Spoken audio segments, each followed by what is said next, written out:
Right.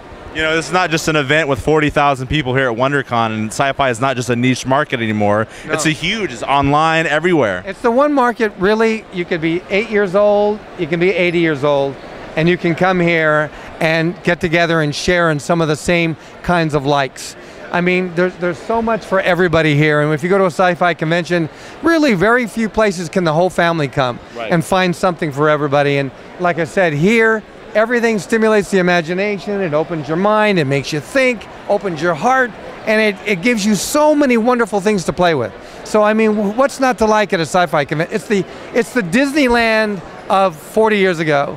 You know, when they first opened those gates and everybody couldn't wait to go there. Well, sci-fi, I think, is being discovered now by every generation.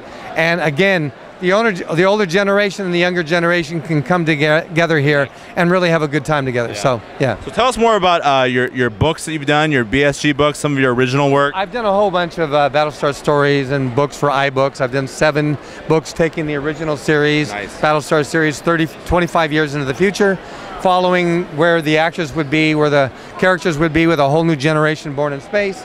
And then I've written a whole bunch of comic books for Extreme Press. Did a whole bunch of the stories for them.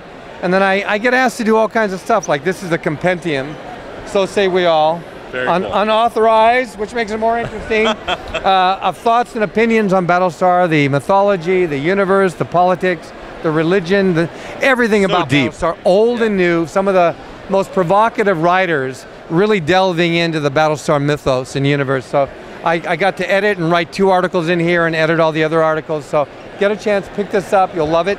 And then everybody's got to talk about their life at some point, right? In order to make peace, forgive ourselves, God knows what. But I've been on both Battlestars 35 years apart. So a company came to me to record a CD of my journey, my life journey, my actor journey, and my life journey from the original Battlestar 35 years ago till now, and what has happened to me, and where I've been, and what I've experienced, and what I've learned. So this is something that you can also pick up. So check this out. Go over to Richard Hatch's Facebook page. Go back to battlestarfan.com.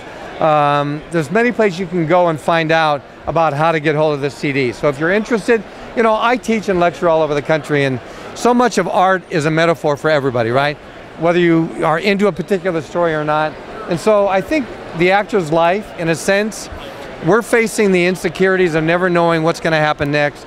Of every job, you don't know if you're going to ever work again. You're a contract player. You're having to deal with all the uncertainties and insecurities. So, you know, actors they either end up self-medicating, you know, give me a shot of your finest tequila, you know, or plug me in, I don't know, to an IV, or you find something more interesting to connect to. And I think a lot of actors have to really delve into some of the deeper questions of life, learn about who we are and what makes us tick, and dealing with the fears and insecurities that most people struggle with. And so I think I share a lot of that journey about what I have been through and how I dealt with that stuff.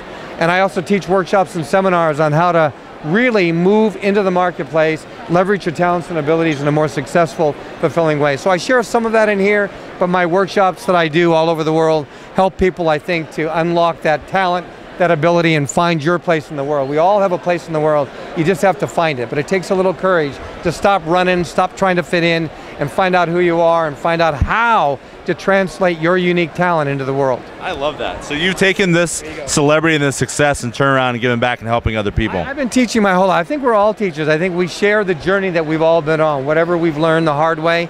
But I think teaching and speaking and lecturing and doing all that stuff, I'm kind of wired for that. So for 30 years, in between acting and writing and directing, all the other stuff I'm doing, I teach. I go out there and I'll do a workshop, a seminar, I'll do a 3-day boot camp.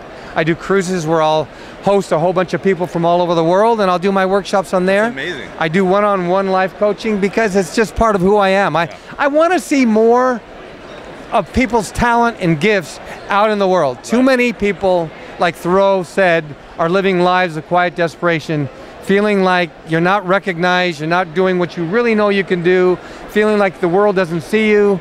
And you know, there's a way out of that abyss. There's a pathway into the world where you can find your success. So that's what I like to do. Especially with this new media now, you can self-publish through YouTube, Facebook. In a million ways, but you got to become a business person as well as an artist. You have to learn how to market yourself, how to build a business model that works for you, which is great. It empowers you. And for every question you have, like, oh, I don't know how to do that, all you got to do is pose the question, and there's a million places to find the answers to everything. So you can get all the education you want online, find out all the keys to success if you choose to do it, and you can go out there and you can find your success in the world. Anyway, so say we all, that's my message. Beautiful.